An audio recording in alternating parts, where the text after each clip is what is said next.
안녕하십니까. 한국사 강의 윤상욱입니다. 자, 제가 이 시점에서 한국사 강의를 시작하려고 하는 이유는 물론 제가 아마추어이고 프로는 아니지만 역사를 관심 있게 보는 지금 현재 이슈를 토대로 해서 역사를 관심 있게 보는 하나의 시민으로서 강사가 알려주지 않는, 강사가 미처 알려주지 못한 역사에 대해서 가장 시민적인 관점에서, 가장 현실적인 관점에서 역사에 대해서 감히 강의를 해보려고 이 자리에 섰습니다. 부족한 점이 있더라도 많은 관심과 사랑 부탁드립니다. 일단 제가 역사를 강의하기에 앞서서 왜 이 역사를 강의하려고 하는지 그 이유부터 말씀을 드리고자 합니다. 우리에게 역사란 무엇입니까? 역사란 현재의 과거 아닙니까? 과거를 통해서 현재에 어떤 문제가 있는지, 현재에 어떤 문제가 있거나 또 아니면 자랑스러운 점이 있는지,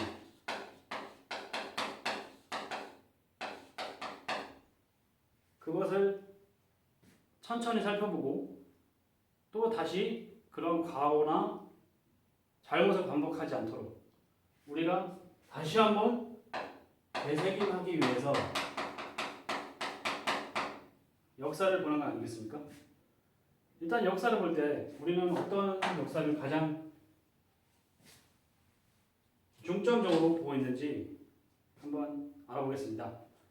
지금 2015년에 들어 현재의 역사를 돌이켜보고 과거의 역사를 돌이켜보자는 말이 많습니다. 그 이유 중에 하나가 지금 가장 시사 이슈가 되고 있는 역사 교과서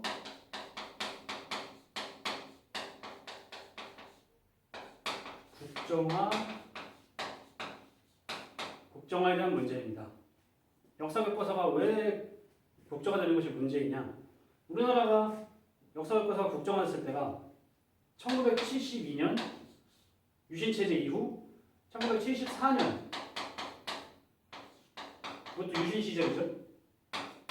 유신 시절 때입니다. 유신 시절 때 유신헌법이라는 게 무엇입니까?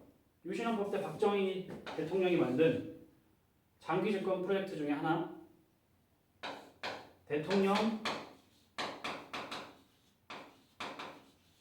간선제입니다. 대통령 간선제에 대해서 이 시간은 정치학 시간이 아니기 때문에 자세하게 살펴보지 않으려고 합니다. 대통령 간선제가 무엇이 문제인지, 대통령 간선제가 이때 왜 그 수많은 대학생들, 시민들이 대통령 간선제를 반대했는지에 대해서는 나중에 가서 살펴보겠습니다. 일단 역사 교과서에 대해서 우리는 방금 전에 1974년 국정화가 되었다고 말씀을 드렸는데요.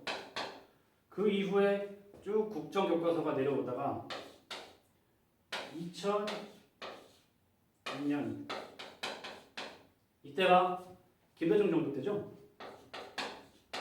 김대중 대통령 때 역사 교과서가 거민정 제도로 바뀌기 시작합니다. 그리고 거민정 교과서가 나온 이후 완전히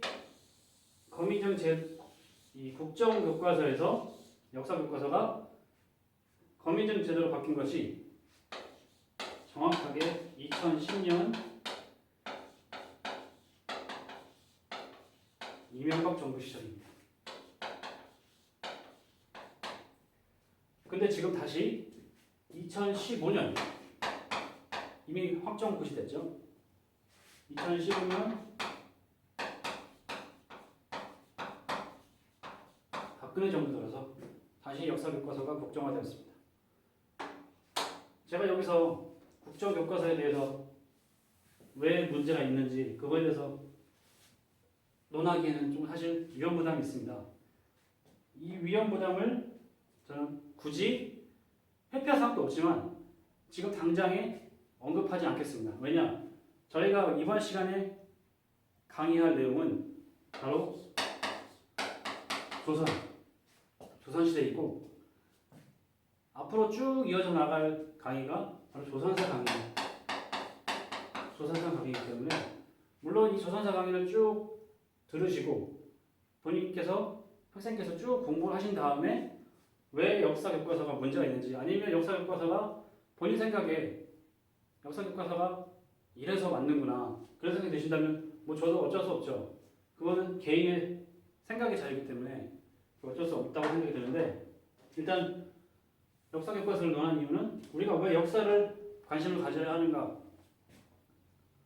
역사를 관심을 갖기 위해서 제가 할 수 있는 일은 방금 있었던 이 조선사를 여러분께 강의를 하는 것이 가장 중요하고 가장 제가 잘할 수 있는 일이라고 생각되었기 때문입니다. 자, 다시 한번 쓰겠습니다. 조선사 강의를 조선이라는 나라가 언제 생겼나요? 조선사 강의. 조선은 1392년에 생겼습니다. 조선시대에 무려 1392년부터 1910년까지 이어졌습니다.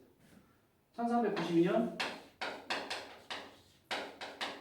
이성계를 태조로 하는 새로운 나라가 생긴 이후부터 1910년 여러분도 잘 아시다시피 소위 말하는 옛날에 예전 세대가 배우기에는 한일 합방이라고 배웠을 테고요. 요즘 세대가 배우기에는 한글 경술련에 일어난 국가의 치욕이라고 해서 경술국치라고 배웠을 겁니다. 자, 경술국치 참 슬프고 비통한 역사죠.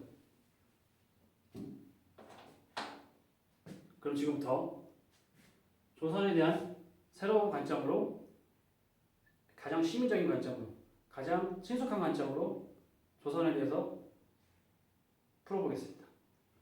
조선. 자, 언제 생겼다고 그랬죠? 이성계를 태조로 하는 조선은 방금 전에 1392년에 건국되었다고 말씀드렸죠. 조선이 생기기 전에 어떤 나라였나요? 자, 조선 이전에 고려라는 나라가 있었죠. 이 고려도 만만치 않은 나라입니다. 이 고려도 1918년 건국이 돼서 무려 1392년. 자, 횟수가 몇 년이죠? 횟수가 몇 년인가요? 자, 이렇게 빼서 474년. 무려 거의 500년 가까운 세월 동안 고려가 지속이 되었습니다. 자, 고려에 대해서는 나중에 살펴보기로 하고 일단 조선 이전에 고려가 있었고 이성계에 의해 1392년 조선이 세워졌다는 거.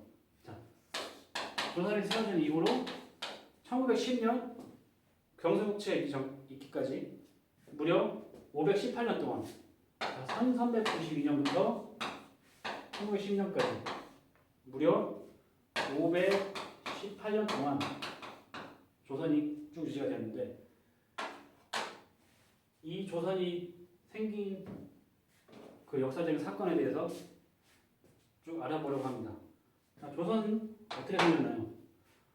고려 말 진짜 엄청나게 어려웠습니다. 지금 현재 있는 이 고려보다 우리가 알고 있는 고려사, 우리가 드라마를 통해서 알고 있는 그런 고려보다 훨씬 더 어려운 시기를 거쳐서 백성들의 어려움을 해결하고자 조선이라는 나라가 세워졌는데, 자, 조선의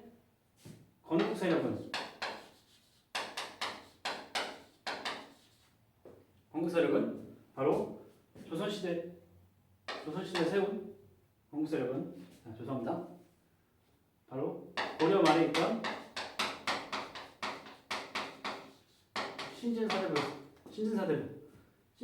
중에서 가장 대표적인 사람이 누가 있죠? 자, 요즘에 작년에 드라마로 만들어졌던 정도전이라는 인물이 있을 테고, 정도전에서 그리고 지금 현재 가장 인기 있게 방송되고 있는 뭐죠? 육룡이 나르샤에서 그리고 정도전에서 나오는 정몽주,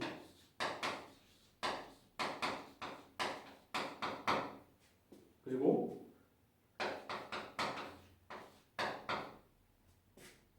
남은 조준과 같은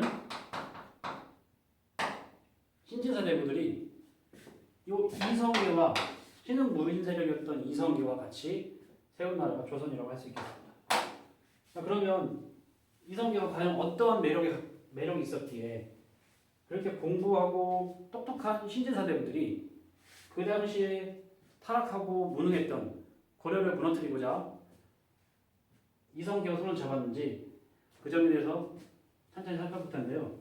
자, 사람이 있어서 뭘 연애를 할 때나 선거를 해서 대통령을 어떤 사람을 만들려고 사람들이 생각을 할 때, 그리고 방금 전에 말씀드렸던 어떤 사람이 마음에 드는데 그 사람을 자기의 본인의 이성친구로 만들고자 할 때, 사람은 두 케이스 다 어떤 매력이 있기 때문에 그 사람을 자기 사람으로 만들고자 합니다. 자, 본인은 어떤 매력을 가지고 있습니까? 자, 우리는 여기서 좀 생뚱맞긴 하지만 본인은 어떤 매력을 가지고 있나요? 그리고 본인은 다른 사람에게 어떤 매력을 어필할 수 있습니까? 이것은 정치를 보는 데 있어서 지금 우리가 살펴보고자 하는 이 조선시대의 정치를 보는 데 있어서도 그런 관점이 매우 유효하고 확실하게 적용될 수 있습니다. 조선의 이성계라는 인물이 조선을 세울 때 신진사대부들은 이성계라는 인물을 주목했는데, 그 당시에 고려시대의 고려 말의 역사부터 살펴보면 고려 말의 역사에는 그 당시 역사의 기득권층이었던 권문세족이 있었어요. 이 권문세족들이 얼마나 타락하고 탐욕스러웠냐 하면 고려사에는 이런 말이 있습니다. 백성들이 이게 고려라고 하면 고려에 자신들이 호미를 꽂을 땅도 없다. 모든 고려의 땅이 이 소수의 권문세족의 소유에 있었기 때문에 대다수의 백성들은 호미를 꽂을 땅도 없었다는 거죠. 그리고 백성들이 엄청난 노력에 동원이 되면서 고려에 대한 민심은 극도로 악화되었습니다. 그리고 그 당시 고려 말에 가장 강력한 집권 세력이었던 권문세족 중에서 정권을 잡고 있던, 우리가 이 사람 많이 들어봤죠? 이인,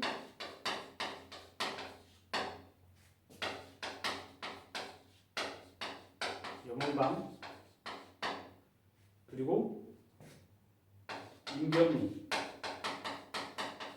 등등. 자, 우리가 드라마 정도전에서 보면 이 세 사람이 가장 그 당시 고려를 주름잡고 있던 권문세족의 3인방으로 나오는데, 자, 이 3인방의 기득권을 지키기 위한, 뭐 좀 순화돼서 말하자면 고려를 지키기 위한 나름대로의 그 보수적인 정책들이 취해지는데, 그 가장 보수적인 정책들이 친원 정책이었습니다.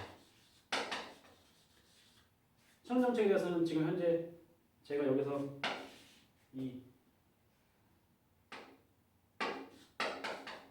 장점과 단점을 살펴보지 않을 텐데요. 일단 이 친흥 정책과 백성들에 대한 권문세족들의 수탈에 의해서 고려는 엄청난 혼란에 빠져 있었습니다. 이때 권문세족에 대항해서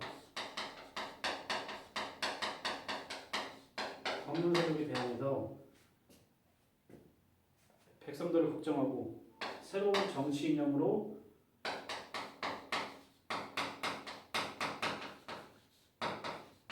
이 세상을 구원해야겠다. 그런 관점을 가졌던 사람들이 신진사대부입니다. 이 신진사대부들이 각종 외부 고려만에 있었던 외부의 침략과 여진족의 침략을 막아내면서 급속하게 신흥 세력을 떠올랐던 이성계를 비롯한 신흥 무인 세력과 결합했던 것이죠.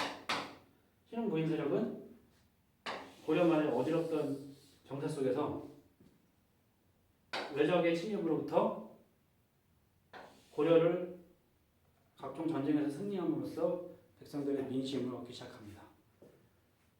그런 백성들의 민심을 얻고 있던 이성계를 비롯한 신흥 무인 세력을 신진사대부가 새로운 정치 파트너로 여겼던 것이죠. 정치 파트너로 여겼었는데 새로운 정권을 세우기 위한, 새로운 나라를 세우기 위한 지난한 과정 속에서 이 두 세력의 결합은 그다지 쉽지 않았습니다. 그 이유 중에 가장 대표적인 이유 중에 하나가 이 두 세력 다 비주류였다는 거죠. 그 당시 고려 사회에서 비주류였다는 것이죠. 자, 근데 어떻게 해서 이 고려를 무너뜨리고 이 두 신진사대부와 이성계를 비롯한 신흥 무인 세력들이 무인을 봤었네요. 신흥 무인 세력들이 어떻게 조선을 세우느냐. 앞으로의 강의에서 이 조선을 세우는 이 과정에 대해서 상세하게 살펴보실 겁니다. 지금 간략하게 어떠한 고려 말에 어떠한 세력이 있었고 고려는 얼마나 이어졌고 조선은 몇 년 동안 이어졌는지 그래서 대략적인 설명을 드렸는데요.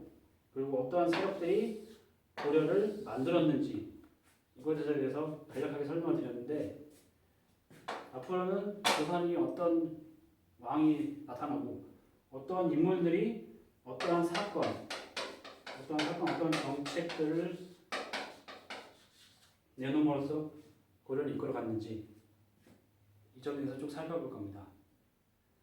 우리가 조선이 세워지고 지금 현재 대한민국 있기까지 이 사이에 물론 일제